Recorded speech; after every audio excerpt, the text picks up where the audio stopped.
We're happy to be here to present. I'm Danielle Thompson. I'm currently serving as president of the International Dyslexia Association for Oregon, and I work as a high school teacher part-time at Forest Grove, and I also serve as a dyslexia specialist and screener. And I'll be taking you through the first part of this presentation just briefly, and then you'll get to hear from Shelby and our students as they talk about their journey to self-advocacy. So let's get started. Shelby, will you share the slides if you can? Well, welcome. One quick word about this visual. You'll hear from our students their stories of frustration, struggle, and hope. And they share their stories so that others may know that they are not alone. And that bracelet represents that message. You'll meet these fine citizens in just a little bit. I wanted to start by setting the stage a little bit with a quick overview of dyslexia, and then just briefly some comorbid conditions that can go along with it and other learning differences. And then you'll hear our student perspective on school and distance learning and accommodations and assistive technology, and time at the end for questions. So you may have been in attendance on a different session about dyslexia earlier, and this may be review, which is great. You can consolidate your learning on that. But I wanted to just start off by either telling you or reminding you that dyslexia is a language-based learning disability, a specific learning disability. It's neurobiological in origin, and it's characterized by difficulties with accurate and/or fluent word recognition, poor spelling, and poor decoding abilities.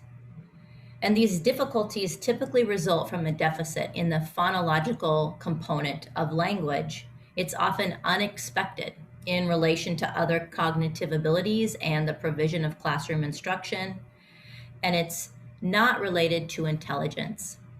It's often been called an unexpected weakness amidst a sea of strengths. As many as up to 20% of the populations have some symptoms or characteristics of dyslexia. People with dyslexia are found all over the world, in every language. And while dyslexia is neurobiological, the treatment is educational. And that you'll hear briefly about, and you may have heard about earlier, related to how we teach students how to read and how we support and accommodate their learning differences. Dyslexia occurs on a continuum from mild to profound. It's the most common cause of reading, writing, and spelling difficulties. And it affects males and females nearly equally. And we know that up to 74% of children who are poor readers in 3rd grade remain poor readers in the 9th grade and beyond. And often as adults, they're hampered by slow reading and poor spelling. As a high school teacher, I can see that in my classrooms where I experience students who sign up for regular English, senior English. They have difficulties with reading, writing, and spelling, despite their very bright intelligence and ability to comprehend things when they've heard it. Dyslexia can occur by itself, or in many cases, there are comorbid conditions. Up to 40% of students with dyslexia also have ADD or ADHD. And when students with dyslexia encounter difficulties in a traditional classroom and they don't know that they learn differently than many of the students right next to them, anxiety and depression can go along with it.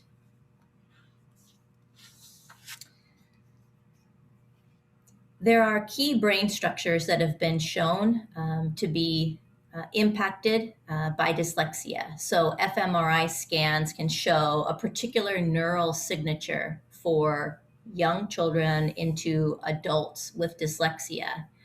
And thanks to neuroscientist Dr. Fumiko Haft, she's given us this visual to show. And you can see the difference in the size of the circles on the left side of the brain in terms of what patterns show up. And the first brain you've got there is the patterns that dyslexic students may show, where you have an overcompensation in the frontal region and an undercompensation in that left occipitotemporal region, versus the brain patterns that non-dyslexic students may show. And what I want to do is take you through a very short simulation that will simulate that type of experience in your brain, where you will experience this underactivation, especially in this left side word form area. So if you could indulge me by having something to write with, and to use, when I give you the directions to start, use your non-dominant hand to write. And then what you'll be doing is you'll be taking down information that we talked about yesterday, and it'll serve as a review. And then I'll give you a quiz over that information. So your job is to take notes on the information I'll display visually, and you'll have 2 minutes to write it down. Non-dominant hand, please. And while you're doing this, I'll tell you a little bit about the International Dyslexia Association. The International Dyslexia Association is the largest, oldest global organization dedicated to studying dyslexia and to providing information and support for those with dyslexia, or those who are interested in teaching students with dyslexia or learning more about it. By joining the International Dyslexia Association as an individual or as an institutional member, you have access to the latest research information, publications that are put out quarterly. You lend your voice to the larger national movement, working until everyone can read. And you've joined a global community of supporters as well. All right, hopefully you've got your notes taken down, and it should be easy. We just talked about this yesterday, if you'll remember. So now what I'd like to do is give you a couple quiz questions. You may use your notes, so no problem. And this is only worth 1,000,000 points, so don't worry. Just do the best you can. I know you can do it. So can you please write this down? What geographic area is mentioned in the passage? And be sure to cite evidence to support what you're saying. And then also, can you write down the main idea? And I'll give you a little bit of time to do that.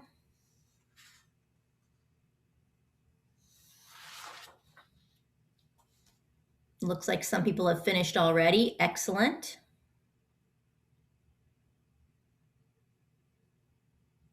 Great, that should do it. All right, if you submitted your quiz to me, I'll post it in the gradebook later today.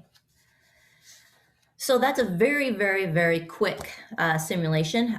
When we do simulations in person, we like to spend an hour and a half going through different activities that tax your brain. That was just a couple minutes of taxing your brain if you were participating. But what made this difficult is what can be difficult in the classroom for our students. Knowing that you have a limited amount of time, reading off a screen, trying to transcribe in a fashion that is difficult, because many students with dyslexia will transcribe letter by letter. It's because the language patterns are not as solidly locked in. Many students will have difficulties in the physical act of handwriting, and if they're younger or they have not gone through any specialized instruction, every time they form a letter, it's not quick and automatic. It takes effort. So that's another difficulty. Difficulties not being familiar with the spelling pattern. That passage was in Welsh. If you recognized it, bravo. And then perhaps listening and writing at the same time, especially because I'm just talking about IDA stuff and you're trying to maybe figure out, maybe do what I asked you to do from a student standpoint, what that passage was and what you needed to do, and your teacher's voice in your ear was perhaps distracting and annoying. The treatment for dyslexia is educational, and it looks like this. The best thing we can do is provide early screening for risk factors of dyslexia, which we are doing in kindergarten and or first grade in Oregon, thanks to our dyslexia legislation. and then to teach all students how to read in a program that is aligned to the science of how we know students read. And the large umbrella term for that is called structured literacy. And when you know how to teach a student with dyslexia how to read, you know how to teach any struggling reader how to read, no matter the cause of their struggle. Providing classroom accommodations, even if they seem like they're being successful, those accommodations should be provided throughout their schooling experience, because we know that we are dealing with a different brain organization, and accommodations are vital for them to be able to show what they know in a level, equitable way. Then also treating any concurrent conditions, anxiety, ADHD, depression, and of course, fostering students' strengths, so that they can grow and challenge their thinking and their passions in ways that may not be the traditional pathways that we offer in school.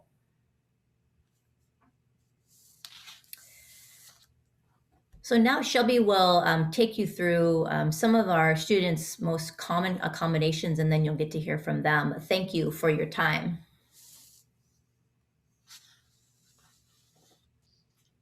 So when we ask our students about accommodations, I noticed early when my daughter has dyslexia, the accommodations sometimes we ask for don't really work, or the accommodations that other people think that our students need sometimes don't work. And so we're sharing the most common accommodations, but accommodations are personal. We really have to talk to our students to see what they need. So the most common accommodations most of our students use is access to speech to text. So they can use audiobooks. Audiobooks are very important. Spelling not to be graded. As our students learn to read and learn to spell, it takes a little bit longer than other students. And so when you're constantly grading down to spelling, it's really disheartening for our students. The students will always ask you to imagine if you couldn't spell the word "the" for the first 3 years of your school year, how disheartening that would be. And then to see every time that it's marked off. And then access to text to speech. A lot of our students are behind grade level in reading, and when they get an assignment or a worksheet, they really can't read it. So they need to be able to have that read to them by somebody, by a computer, by a pen. There's all different ways. Hard copy of notes and slides. This is actually the #1 accommodation in colleges. A lot of teachers actually struggle with this. They want the students to personally take notes. And when you were doing that last simulation, you kind of noticed it was hard to listen to Danielle talk, read, and kind of do what you're supposed to be doing.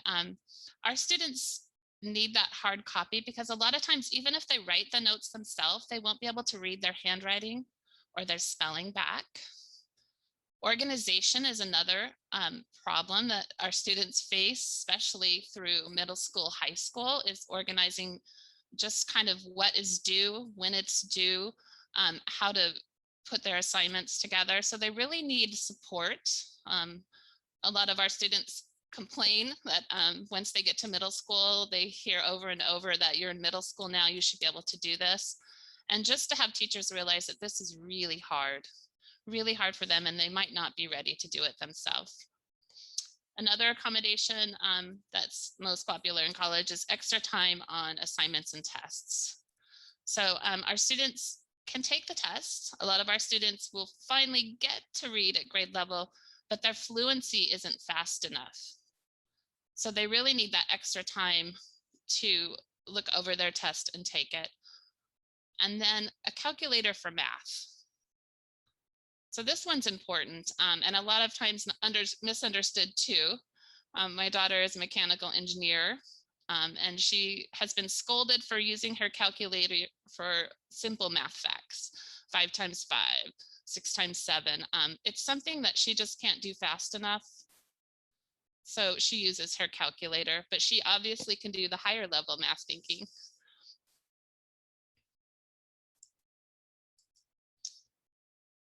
Assistive technology has been a game changer for our students. And just a couple things to remind remember when you're, working with a student, it's not a one size fits all. Not every student is going to use every assistive technology offered. Um, Sometimes in school districts, it's hard because the school districts will use one certain type of assistive technology and it doesn't work for the student. So it's really a personal choice. And it needs to be explicitly taught. Sometimes our students are just given apps or access to text. They don't know how to use it. Their teachers don't know how to use it. And nobody is really teaching them how to use it. And it takes time. And it takes practice to become proficient. So it's not immediate. This part kind of frustrates our students when they're starting to learn. Maybe they don't want to use assistive technology because it takes them longer than if they were just to try it on themselves. But they really just have to take the time to learn it to show how useful it can be. And a lot of our students don't want to be different. They don't want their classmates to know that they have to use this. And when they're really struggling learning it at first, it can be a struggle for them. Another thing that our students will tell us is that they need quick access to AT. So they'll get to a class and maybe a teacher will have forgotten to load their test on the computer or forgotten to give them access so they can take their worksheets and listen to them on the computer. And you have to remember that students with dyslexia already have a time disability. It already takes them longer to do something. So if they don't have quick access to their AT, it even adds more time onto their assignments. So we're going to listen to our student stories. We used to just go around giving our lectures and talking to educators, and we realized that something was missing, our students' voice. Nobody was asking the students their opinion. And as you listen to our students, hopefully you'll learn as much as we do from them. They're changing our thoughts about things every day. We're learning new things every time we hear them speak, and they're just amazing students. So Riley, could you unmute? Hello, I'm Riley. Do you want me to just go through and introduce myself? Just go for it. Yeah. Okay, so I'm a freshman. I'm from the Vancouver, Washington area. Some words that would describe me would be I'm pretty outdoorsy. I love to be outside and be active, adventurous. I love hiking and exploring. And a social butterfly. I'm pretty social and I like people. So kind of just explain your journey through the classroom, your younger years when you were diagnosed, and then what's happening now. Yeah, so my younger years, elementary school, I was normally a pretty talkative kid in the classroom. I always seemed to never get my work done when I was younger. It was just really hard for me, and I wasn't diagnosed with dyslexia till I was in 6th grade. So fast forward to middle school, 5th grade, my mom realized something was up. I had been diagnosed with ADD, and there still was something wrong. I had a 504 plan, and it was accommodations for ADD, so it wasn't helping me with my reading or my actual schoolwork. It was just keeping me more focused, but I still couldn't get my schoolwork done, so my mom pushed to get me diagnosed. The school didn't want to diagnose me because I had good grades. I had a 4.0 and they did not want to diagnose me. They didn't realize how much time stuff took to get done. Yeah, that's just what they didn't say. They just saw the result of my hard work. So, yeah. So kind of walk us through your strengths and struggles. My strengths, I love project-based learning. I'm pretty good at projects. Organization, I'm pretty organized.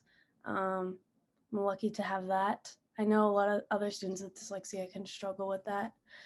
I do not. Math, I like math. It grew on me. I didn't used to, but I'm pretty good at it, and I have started to like it a lot more now that we're at like high school math level. And science, certain sciences really interest me. My struggles, reading, writing, and spelling. Can you share with us the interventions? Remember we talked about how they were convinced that you had an eye problem and how you really needed an intervention for reading, but they were focusing on eye therapy. Can you explain Yeah, that a so little? after I got diagnosed, after my mom fought so hard to get me diagnosed, they realized something was wrong because of all the test results. Things just weren't right. And they decided that I had an eye issue. And so the school put me in occupational therapy. And every Monday and Thursday, I would be pulled out of class, taken to occupational therapy for an hour, and it was not good. That definitely wasn't my problem, because I still have these issues and I still really struggle to read. Um, I ended up moving schools, so I don't have to do that anymore. Um, but yeah, it was frustrating because that's not what I needed, and everyone knew that. My assistive technology, I use Immersive Reader. It's a technology that you can type into, and it'll like read what you typed back to you. There's just a lot of cool tools. Uh, Bookshare, it's books online, and I can put my textbooks on there, and it'll read my school textbooks to me with the text on the screen, so I can follow along. Easy Spelling Aid. Say it into your phone, it reads it, or it will spell it back to you. And then Google Docs, speech to text. The school likes me to use Google Docs, so I use the speak to text feature on there. My accommodations. So can you, so people can see your accommodations, can you talk a little bit about how one school that you were at that didn't know really a lot about dyslexia was giving you great accommodations, and then when you switched schools, how that kind of fell apart? Yeah, so well, my first school where I got diagnosed, where I got my IEP, they wanted me to go through the eye therapy, but they also gave me all the accommodations I needed because they knew something was wrong, just what they said was wrong was not correct. So they were super, I could say, I need audiobooks, and they would give me any audiobook I needed. Because they were just super uneducated. They just like went with the flow of what I needed.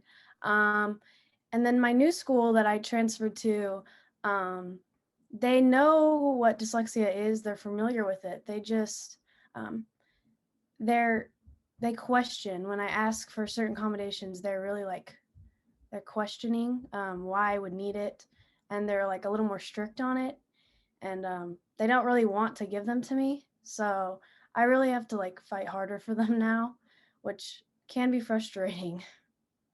And can you really quickly explain why dyslexia is a time disability? Yeah, so I like it takes me so long, especially it could be like anything, math too, because you don't I don't remember my math facts. It's just it's just hard. The calculator, it takes so much more time not knowing those off the top of your head like other kids do. And then like the reading is just so hard, the comprehension, everything about it. Perfect. Thank you, Riley. Yeah. So Kimia, could you unmute? Hi, I'm Kimia. I go to school in the Vancouver area of Washington. I really enjoy being around people. I'm an extrovert, so I love the social scene.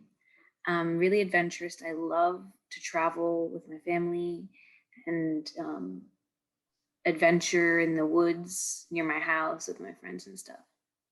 And outdoorsy. I love spending time at my cabin and going on road trips and stuff. So kind of tell us your story. So I come from a family of dyslexics.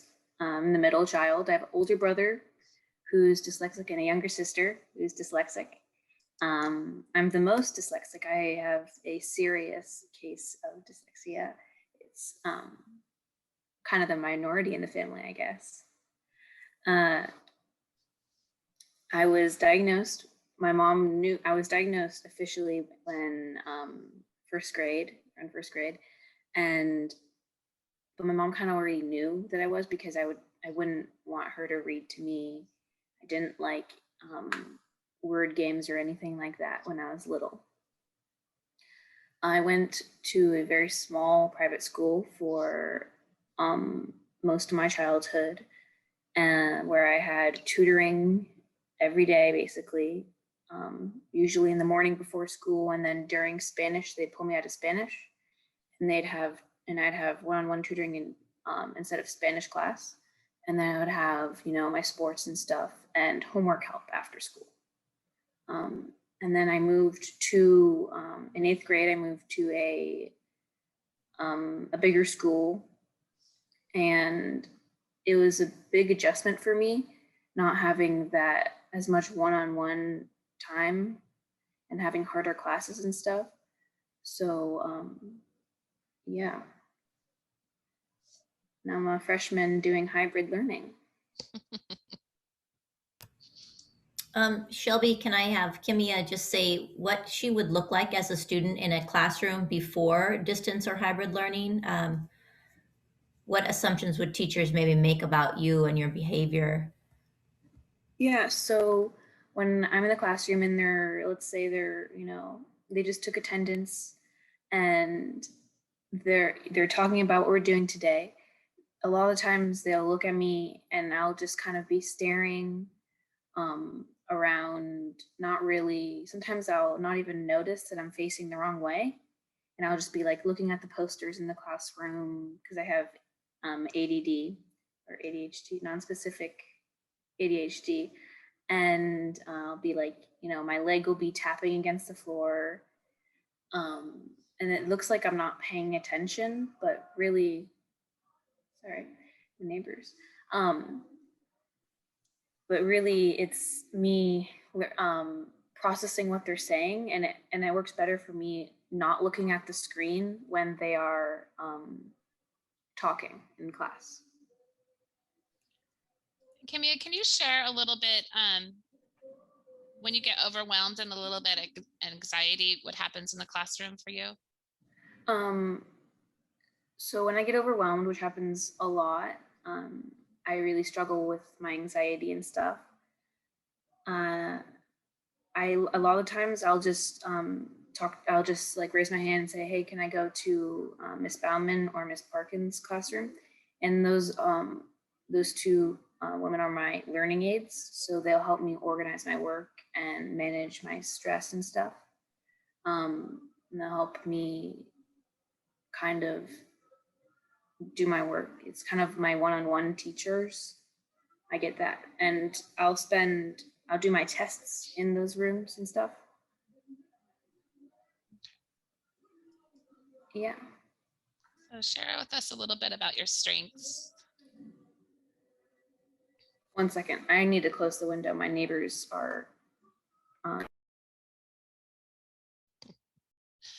So Kimia is an amazing people person. Her whole classroom revolves around getting help and support, and she's really a great advocate. So this hybrid learning has been a little bit difficult for her getting that one-on-one support. Sorry, loud so music. My strengths, empathy. I'm really good at assessing a situation and changing my the way I talk and position my body to help other people and that kind of stuff. I'm really good at reading other people's emotions. I'm really creative. I have a workbench in my garage that my parents built for me, and so I do building. I built a vertical garden, and so I do all my gardening and my building and crafts in my garage, my workbench. Advocacy. So I am, I'd say like 90% of the time, I'm pretty open about my learning disabilities. I think it's better just to say it and get it over with than to hide it. And yeah, so I am really good at, talking to my teachers and my peers about my dyslexia and educating them so I can get the proper tools that I need in the classroom. So your struggles, can you tell everybody, how long have you been in tutoring? Since kindergarten. And how many? I've had like 15, maybe 17. I think 17 tutors. So, and then you and I have been tutoring for a really long time. Yeah. I think it's important for people to know that it takes a long time. It's not an easy fix. And it can take a while to find the tutor and that works for you. So it took me a while to find Shelby, who's my tutor. Yeah. Well, and I think for you, you needed a lot of exposure over and over to the material. It was a time issue. It just takes a long time. So as you're catching up, it's really important to have teachers around you that understand that it's a while. It's not an automatic thing, and that's why that advocacy is so important as you're getting there. Can you share really quick assistive technology for you? You were not a happy camper when you had to use it, so tell us about that. Yeah, so I put up a fight. Shelby had to sit me down and say, Kimia, you gotta use your technology, even though it's really hard to learn. So after a lot of convincing, I finally started using my technology. So I use Immersive Reader to help me read like websites and articles and stuff. I use Easy Spelling Aid so much because sometimes even if I know all the sounds, sometimes I just don't know what the word says or stuff. So I'll or how to spell it. So I'll put it into Easy Spelling Aid. And audiobooks, I love audiobooks. I have all my textbooks on audio, and I use it for fun and for learning. Google Docs. So in Google Docs, I have Grammarly. So it corrects my spelling and grammar and punctuation, everything like that. And then in Google Docs, there's just a bunch of like, I guess, accessories that you can just add in to that program. And I think something I noticed, so you've been using audiobooks for a really long time. Yeah. And so what I noticed is Kimmy is struggling with her reading level. Her vocabulary is amazing because she has had access to grade level material through her audiobooks. It's really important for us to encourage our students that are struggling with reading to listen to audiobooks for pleasure at their grade level so they don't lose out on that vocabulary. That's a hard thing to do when you come across a student that hasn't been listening to audiobooks and they're really struggling with reading. They really miss out on that rich vocabulary. It is okay to ear read. But when people say that's not really reading, what do you think? It's absolutely reading. It's your brain is processing the words, and it's almost all the same benefits of actually physically reading with your eyes. I am reading a college level book right now, and I couldn't eye read it because I can't recognize those words with my eyes, but in my brain, I'm like, oh, I know that word. But if I would see it on a piece of paper, I wouldn't know what the heck that means. But yeah, my vocabulary is pretty good. So tell us your favorite accommodation. What accommodation do you use the most out of these that you've listed?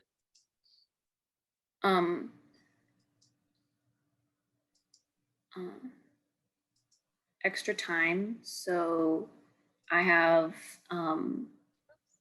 as much time as I need for assignments.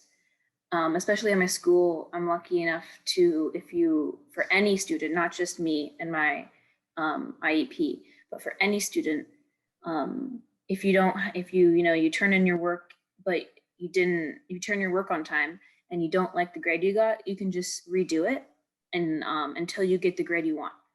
So that's really cool. But yeah, extra time on tests and assignments and projects, because it just takes me longer to do basically everything. And then, I have to have my mom or my brother edit it.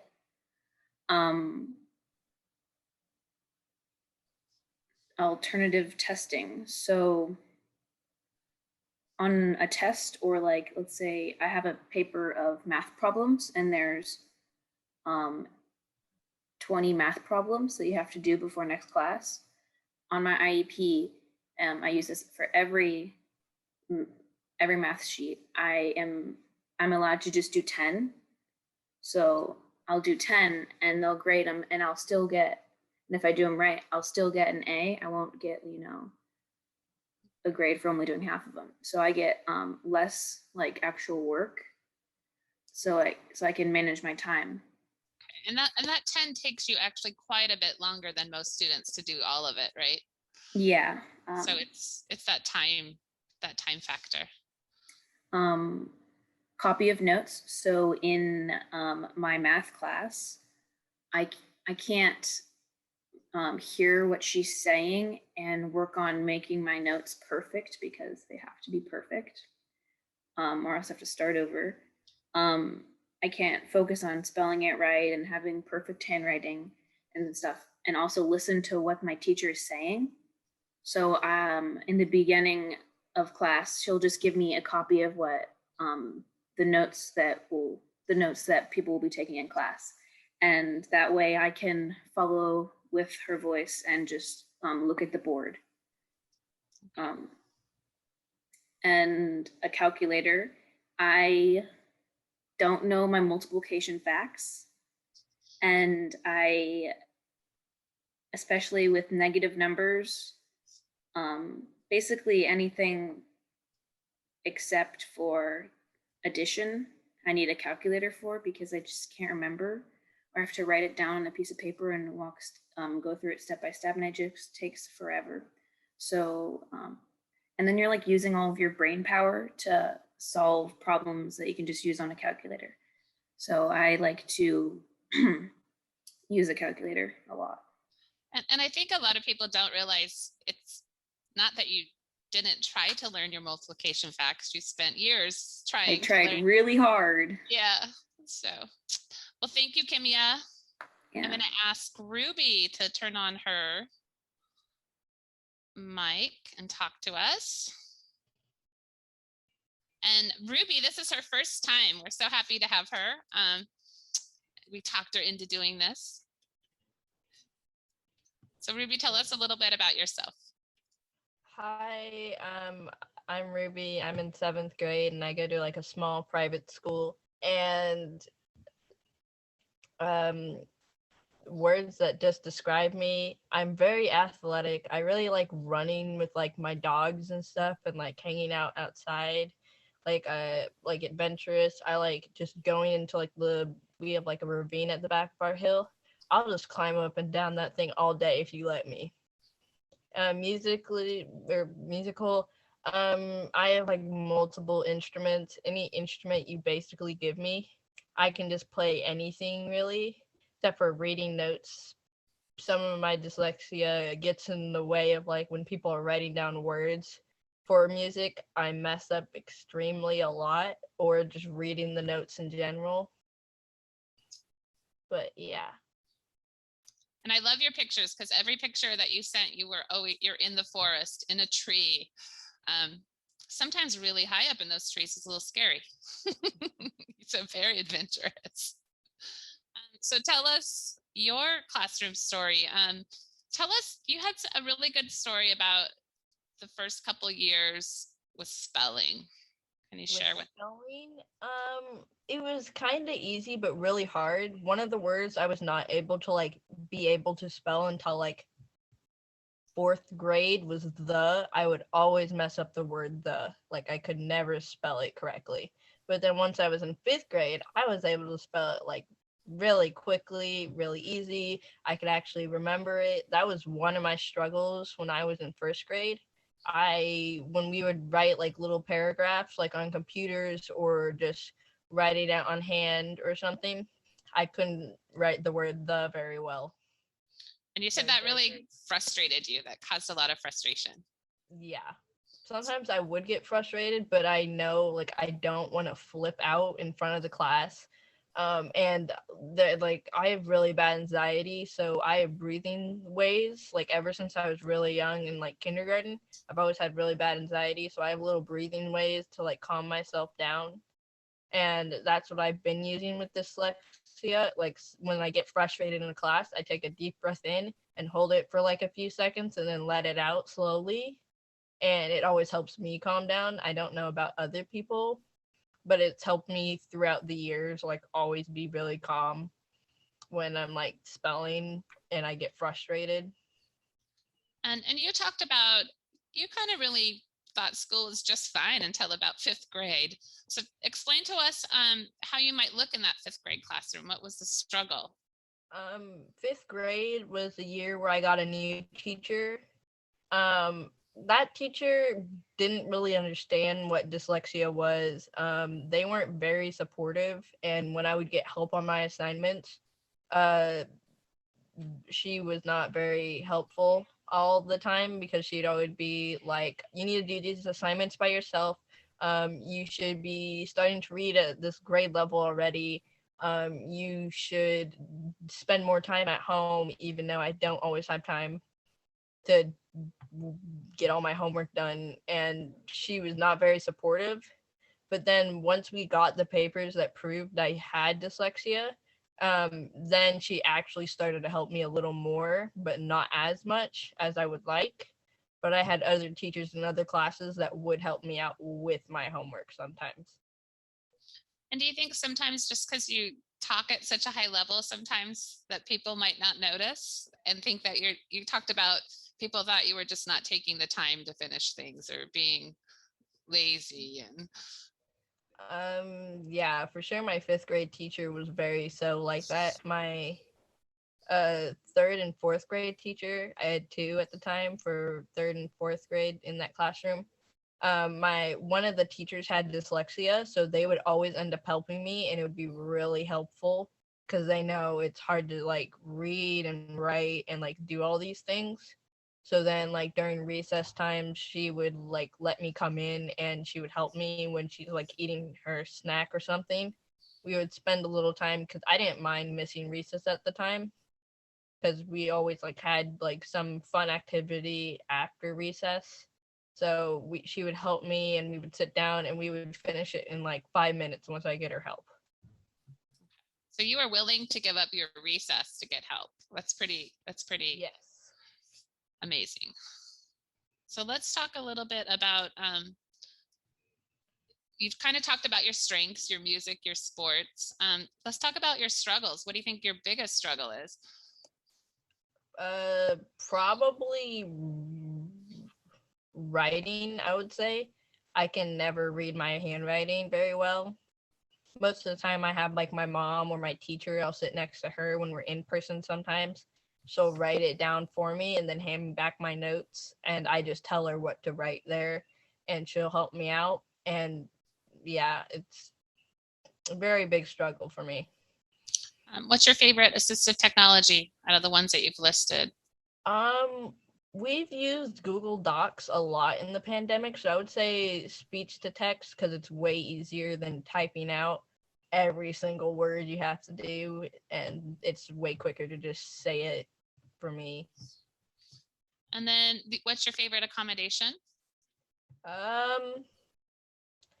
Probably audiobooks. Okay. And then you really talked about that clarifying directions, super important for you. That takes you a while to figure out what's actually that you're supposed to be doing, right? Yeah. And then extra time. We talked about that time disability. Like you said, sometimes you didn't have time to do all the work that you have to do at home. Yeah. How does that make you feel? It still makes me kind of frustrated, but I've learned to like work with it, and I have ways to cope. Like if I get frustrated, I have like stress little things and stuff I use like when I'm like freaking out or I have an anxiety or a panic attack. I'll like hold it and squeeze it, or I have like some twisty ones on the bottom where like it spins, where I'll just rub it with my thumb, and it like doesn't make me as frustrated, but I'll still be frustrated, but where I can still do my work. Okay. Enough. And then you really talked about you're just kind of in that beginning stage of advocacy, learning to really ask for things for yourself. Yeah. And working towards. But that makes it a little bit easier, doesn't it, when you ask for what you need? Yeah. Yeah.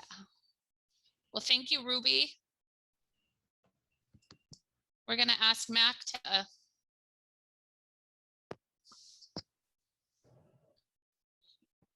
unmute.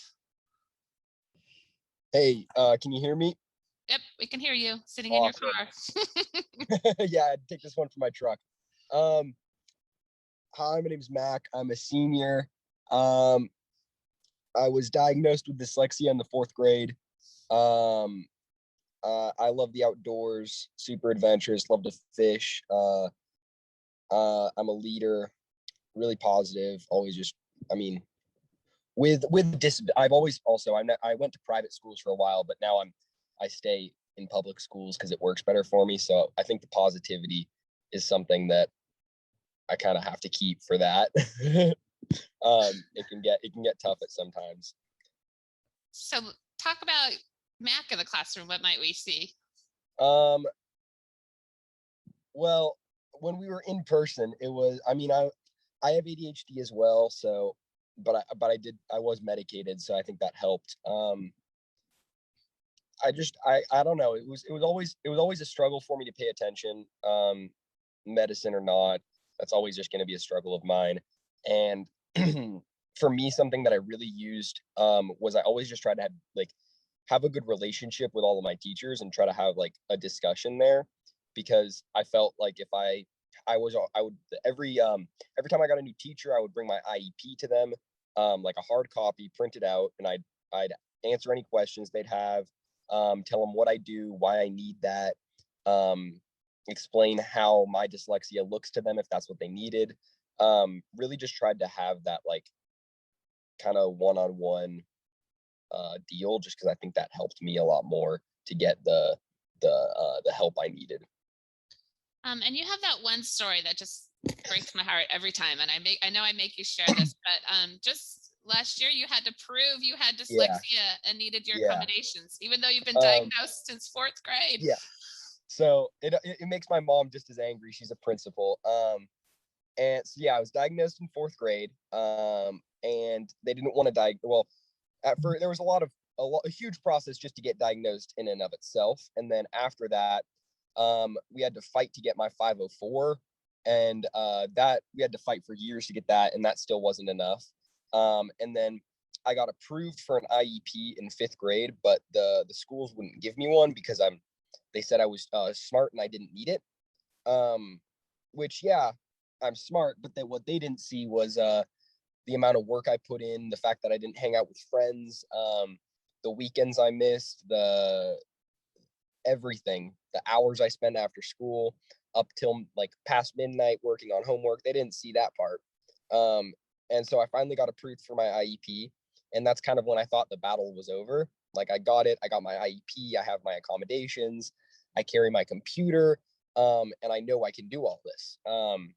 And then I had my language arts teacher wanted to, I forget the way they phrased it, but they wanted basically me to prove what my dyslexia looked like by writing an essay for them that the rest of the class didn't have to write.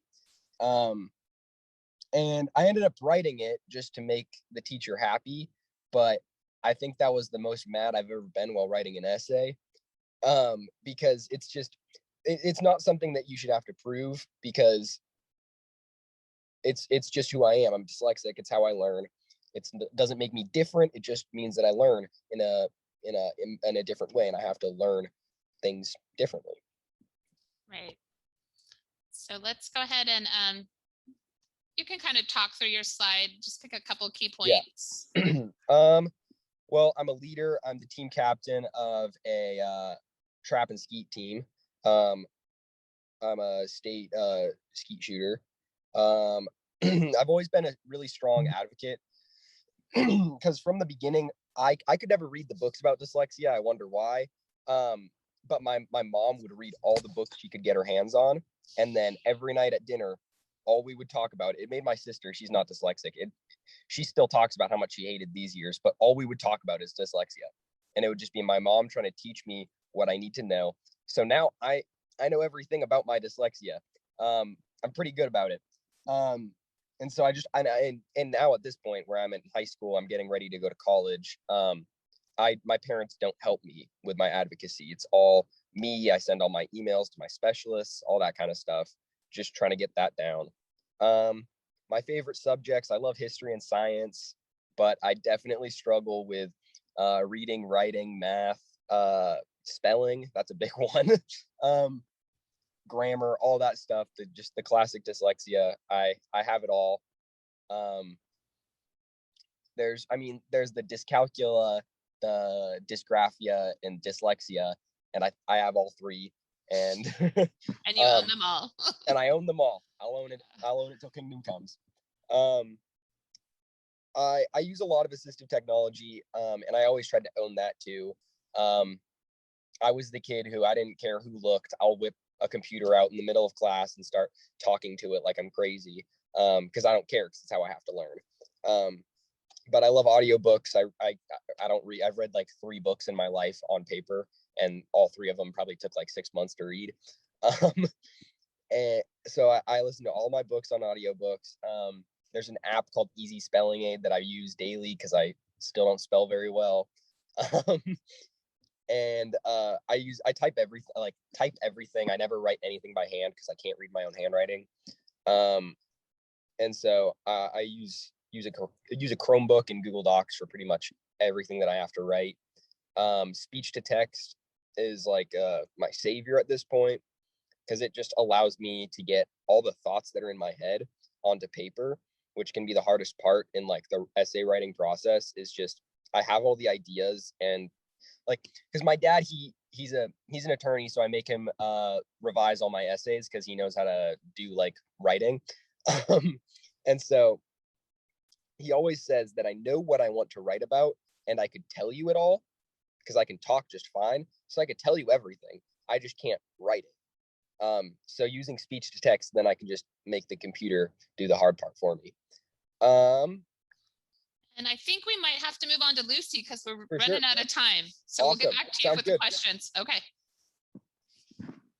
Speed round. Okay. Speed round, Lucy. You're good at this. Hi, I'm Lucy. I'm from Oregon. I was diagnosed and I apparently the 2nd grade, but it didn't really take effect until the 3rd grade. Words to describe me is probably creative, whether that be 2D art, 3D art, photography, film, theater, MMA, I guess that counts too. I'm pretty analytical, but not in the in a weird way, more like I go way too deep into like film and stuff like that. And even just like regular school, I'll be like going on a whole spiel to my teacher about this, and this, and they tell me you were just supposed to find the thing that enzymes and RNA have in common. So that's fun. I'm really social. I talk a lot, except I'm never really around people. But when I am, I talk all the time. Next slide, let's go. Me in the classroom. So as I said, I'll say I was diagnosed in the 3rd grade, and it went downhill from there.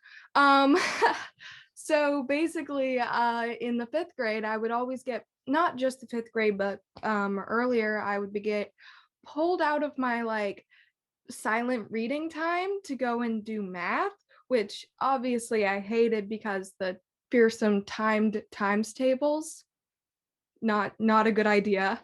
And to go do math, it's like, but I need to work on reading, right? But now and it wasn't just that we were working on math from what we were learning in class. It was math from like 3rd grade, so just like normal addition. So that didn't help at all. And it was kind of like pulled out in the middle of class in front of all my peers. And it was like a class of like 5 kids that had a range of different disabilities who no one knew how to help, because it was a teacher who like really didn't know what to do, because there really isn't much you can know what to do.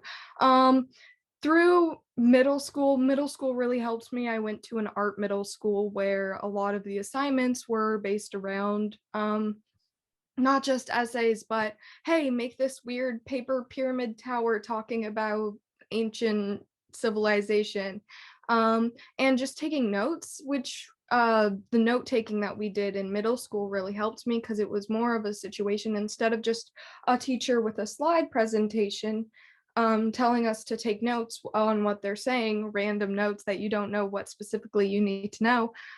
It was this teacher like with the projector and the thing, like going through taking the notes with us. And then high school came along. And that transition to high school, they wanted to take away my IEP because I was getting A's. So I had to retest. That test consisted of, right, what's happening in this little story, in this little picture here. It's like, okay, the boy is running. No.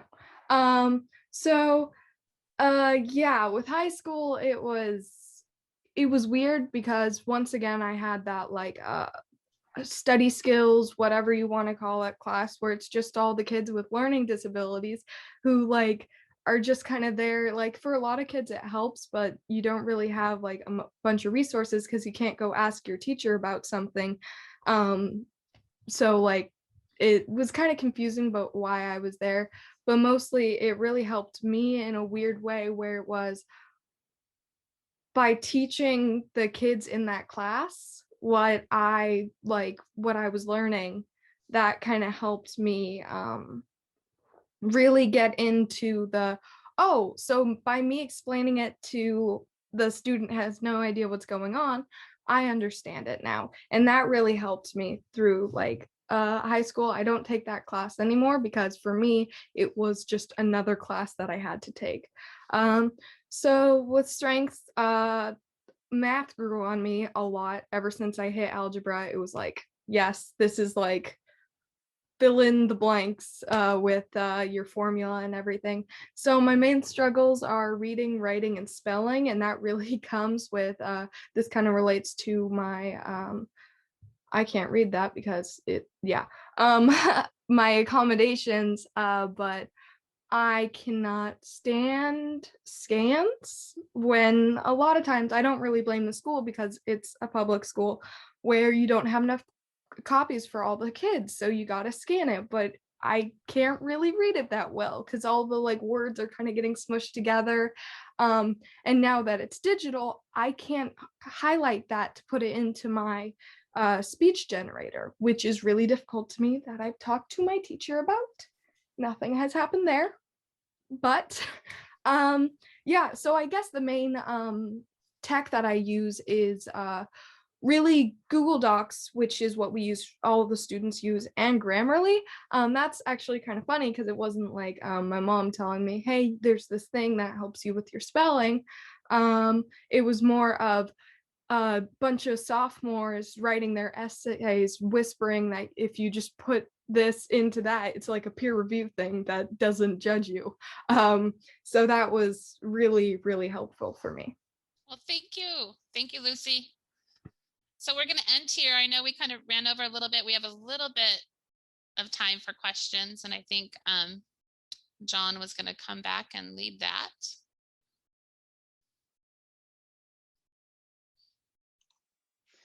Yes, I'll give people an opportunity. If you have any questions, you can put those in the chat or the Q&A.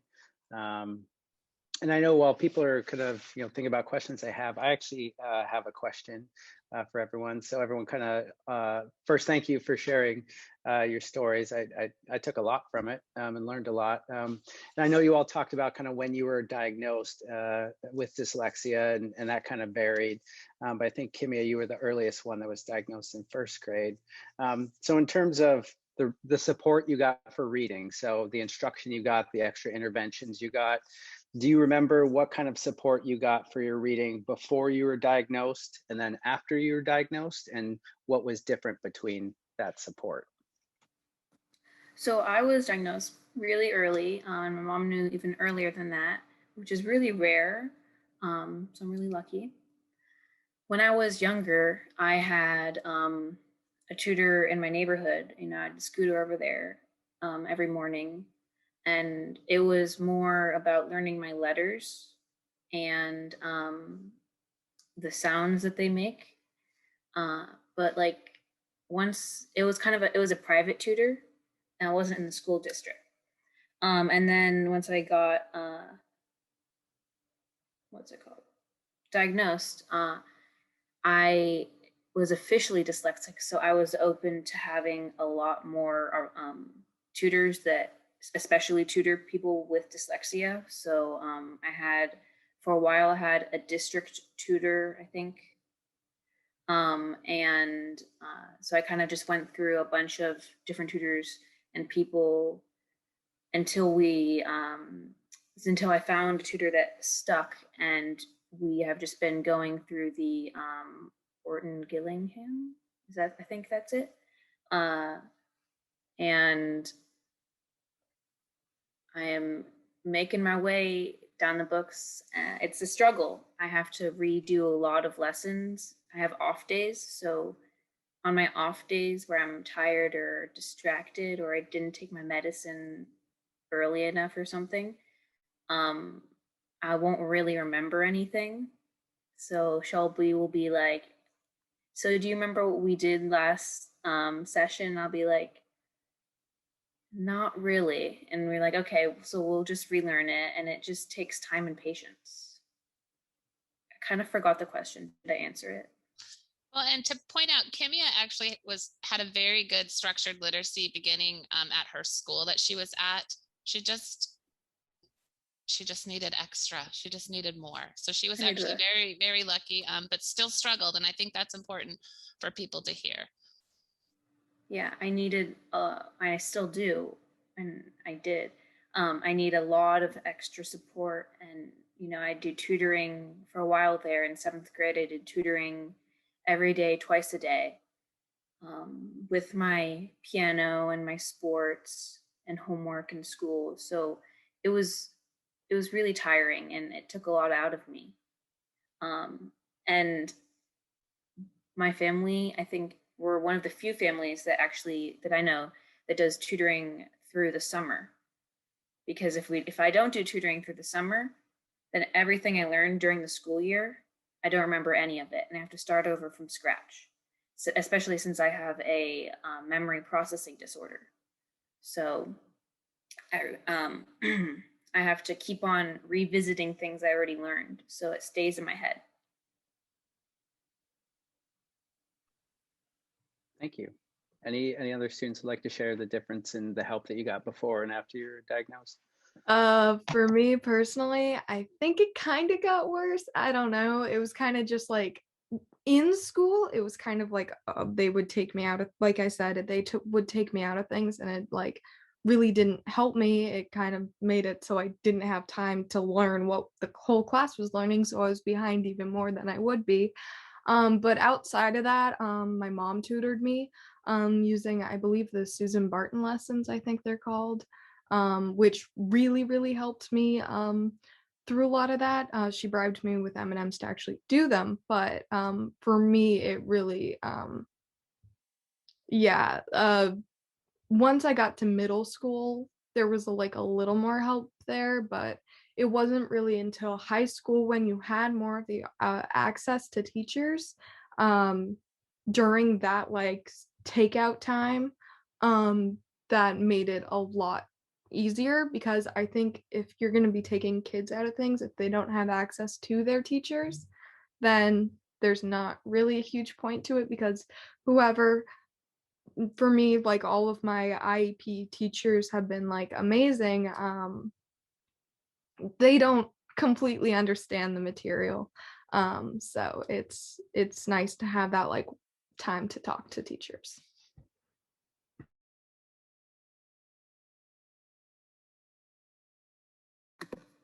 I'd like to say something.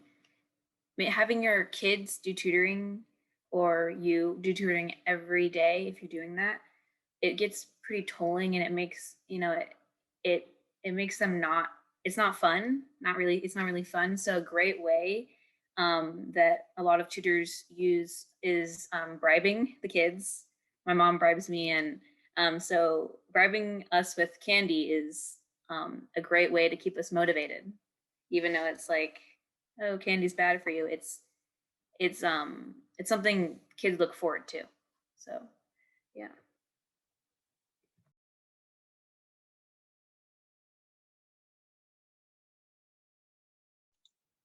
Yeah, what kind of strikes me there, just in those two stories, is the amount of support and work that or support and I guess work, yeah, that you've received outside of school versus what you received in school.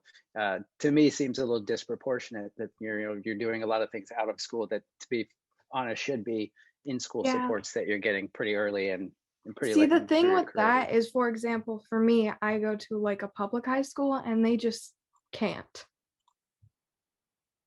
Yeah.